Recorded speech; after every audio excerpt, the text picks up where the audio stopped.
Those lollipops are so small. I wish I had a big one.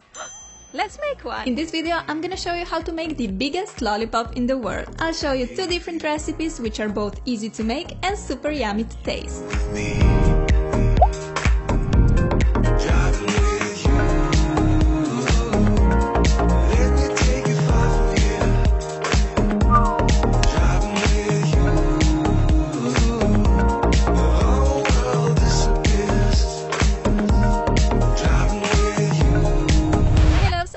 Exciting video to share with you. I'm gonna show you how to make a giant lollipop. I had so much fun making it. It turned out amazing. Plus, it tastes exactly like a store-bought lollipop, which is pretty awesome. I'm gonna show you 2 different recipes, both very easy and super yummy. So I hope you're in the mood for something sweet because we're gonna get started. This is also a massive collab with Glitter Forever 17, Glamour Life Fox, Alejandro Valdez, Timmy Tomato, Chelsea Crockett, So Craftastic, Jillian Bauer, and Clarissa May. We're all making giant/edible DIYs. All videos will be linked in the description bar, but first, here's how you can make a giant lollipop. Making a lollipop from scratch is super easy and you probably already have all the ingredients at home. For the first recipe, we need a giant mold, 1 part of water, 1.5 parts of corn syrup, 3.5 parts of sugar, cooking pot, candy thermometer, food coloring, flavoring of your choice, and a lollipop stick. First, let's prepare the mold. I'm making mine in this large pink tray. We gotta cut out the opening for our huge lollipop stick. Take a cooking pan, mine has to be pretty huge. I'm using about 7.5 cups of sugar, 3 cups of corn syrup, and 2 cups of water. If you're making smaller lollipops, you will of course need much less of these ingredients. Place the pan with your sugar, water, and corn syrup mixture on the stove and start cooking at a medium heat. Be sure to stir it constantly so that it doesn't burn. When the mixture starts boiling, it's time to add the color to your lollipop. I am using yellow. The lollipop has a nice caramel-ish taste by default, but you can add flavor of your choice as well. Dip a candy thermometer into your mixture and wait until the mix reaches the temperature of 300 Fahrenheit or 150 degrees Celsius. Your mixture has to reach this temperature if you want your lollipop to set hard. Now we can take our pan off the heat and pour our melted lollipop into the mold to set. As you can see, I covered my mold with parchment paper to assure that the lollipop won't stick to the tray. Be very careful as the mixture is super hot and you might need to ask an adult to help you. Look at these awesome bubbles our lollipop is making. Whoa, so cool! Leave your lollipop to cool down completely. Okay, time to take this beauty out of the mold.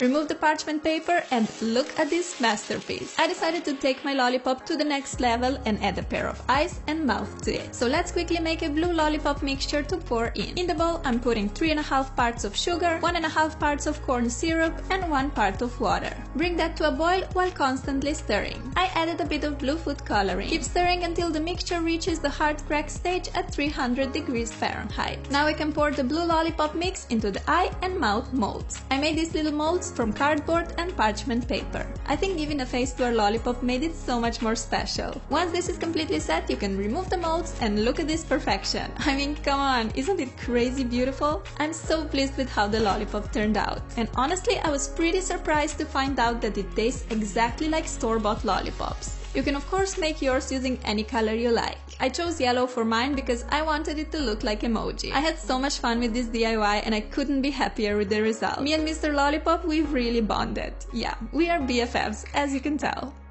If you want to make small and a bit more practical lollipops, you can just pour the mixture on a parchment paper. These lollies set very quickly because they are thin and small. The ingredients are so affordable and just think how many lollipops you can make using 1 cup of sugar. A lot of lollipops. You can make them using different colors and they taste amazing. Alternatively, you can just pour the mixture on a tray like I'm doing here. You get this large sweet piece which you can then crush into little hard candy pieces. Yummy and inexpensive treat.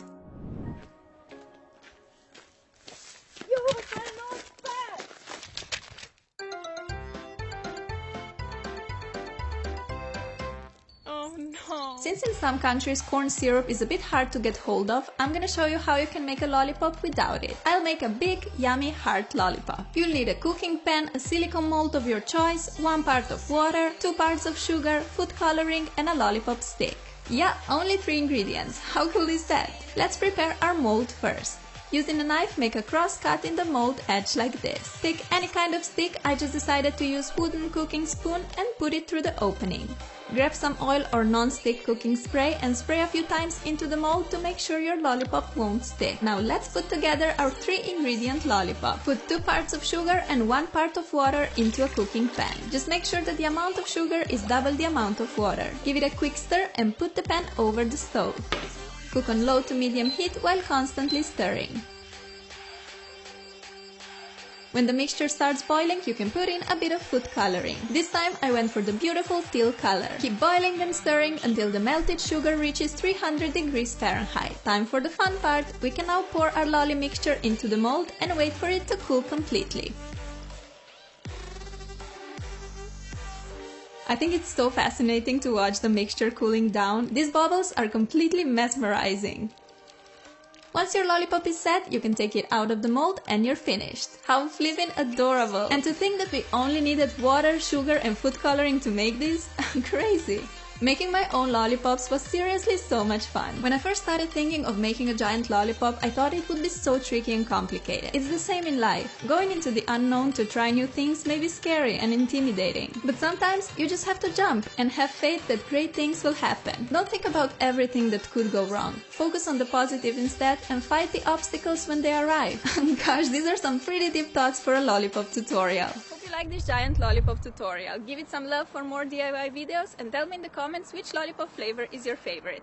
Imagine you're in a store, you're about to pick a lollipop, which flavor do you choose? I normally go for cola and sometimes apple. Anyway, thank you so much for watching this video and don't forget to check out other videos from this collab. They're all pretty epic and I will see you soon. Bye! They say that it's little things in life that count the most. I agree, but there's also big or giant things in life that make it that extra special.